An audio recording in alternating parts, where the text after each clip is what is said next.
Hello, everybody. Thank you for the opportunity to be part of your year-end retreat. All of you wonderful members of the class of 2026 of Audire.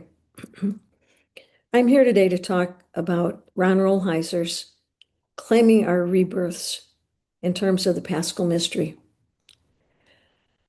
I have two Easter rebirth experiences in my life. Each of them followed a debilitating health crisis. They occurred 60 years apart, yet their effects on me were quite similar. I found myself experiencing new life, spiritual energy, expanded attitudes, and worldviews after each of them. These two Paschal Mystery experiences, one in my youth, another just 6 years ago, offered me personal insights into what Rolheiser was talking about. Each crisis entailed grieving, letting go of what had died, claiming a rebirth of new life and health, and receiving and accepting a newer, deeper, and more mature spirit. Let me share the two personal agonies out of which I experienced these personal resurrections into new life. During my first semester of college back in the 1960s, I had a sledding accident, which put me in the hospital, the college infirmary, and physical therapy for a process of healing over more than 6 months. After being released from the hospital, I was encased in a shoulder to hip leather brace, steel and leather brace for several months. I had sustained 8-inch wide bruises on both of my buttocks, compression of 5 lumbar vertebrae, and fractures at the top and bottom of my sternum. Those were the physical injuries.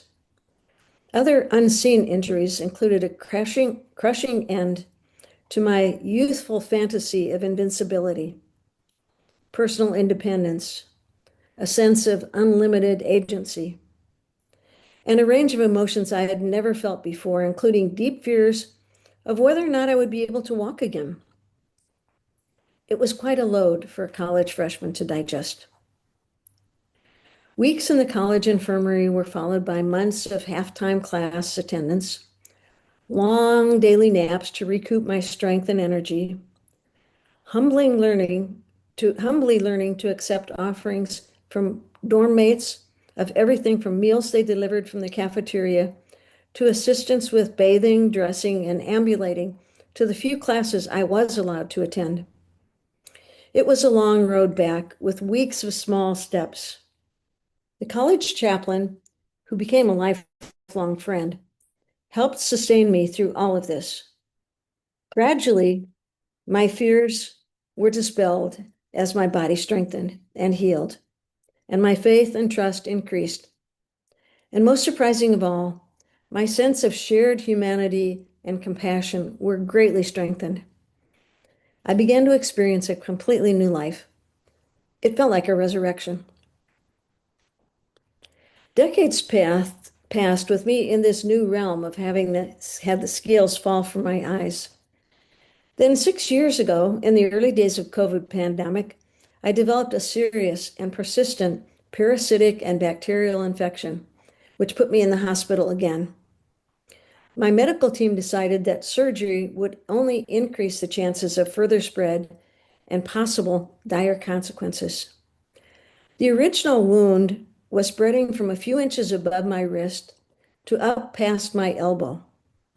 Blood poisoning was beginning to emerge, and my forearm skin began necrotizing. I was released into the care of a tropical disease specialist who would see me in her office at first daily for antibiotic infusions, then weekly, and finally monthly for the next 9 months to get the infection under control. This 9-month process of healing, twice weekly home health nurses' visits to disinfect and dress my wound, as well as twice daily heavy-duty antibiotic capsules, was difficult. Aside from these medical interventions, I was again visited by fear, isolation, and pain, another dying to self, and trusting that God would pull me through this new Calvary walk. Both of these paschal deaths were events that ended one kind of life and opened me to receiving a deeper and richer form of life. An apt image often used in this context is a grain of wheat falling into the ground and dying in order to produce a new life, a new way of being in the world.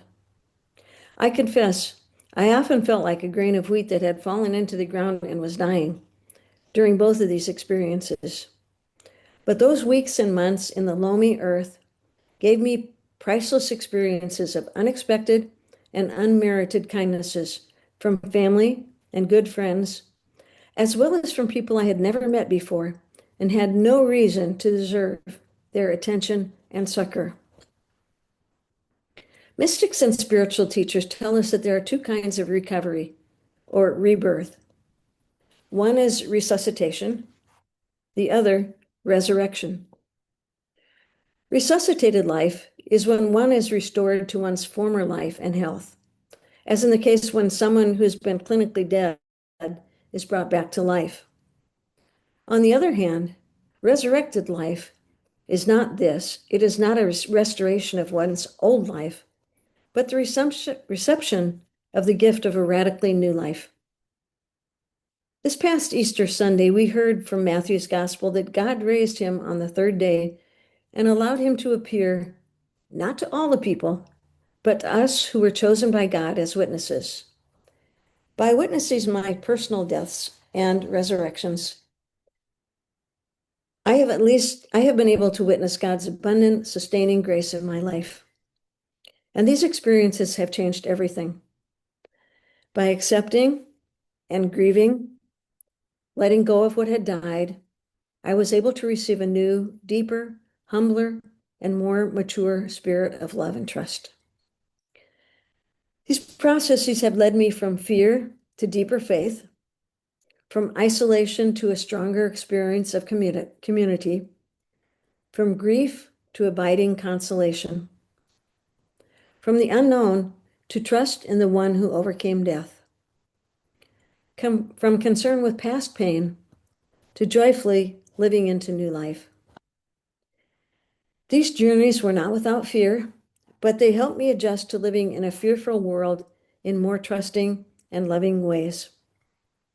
They have emboldened me to step out in faith, to live a much fuller life of giving and receiving grace, having been gifted by God with new life in my very being.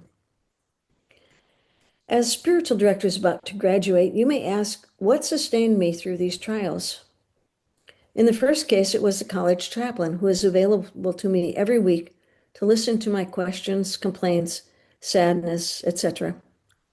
In my more recent experience, my spiritual director walked with me through this valley of pain and fear of the unknown.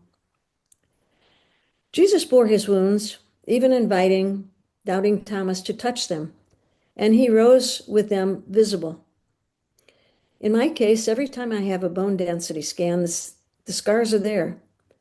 And occasionally when I'm wearing short sleeves, I will glance down at my right arm and notice the scar that stretches 5.5 inches up from my forearm. I carry these physical wounds as reminders of the hope and healing that is possible with God.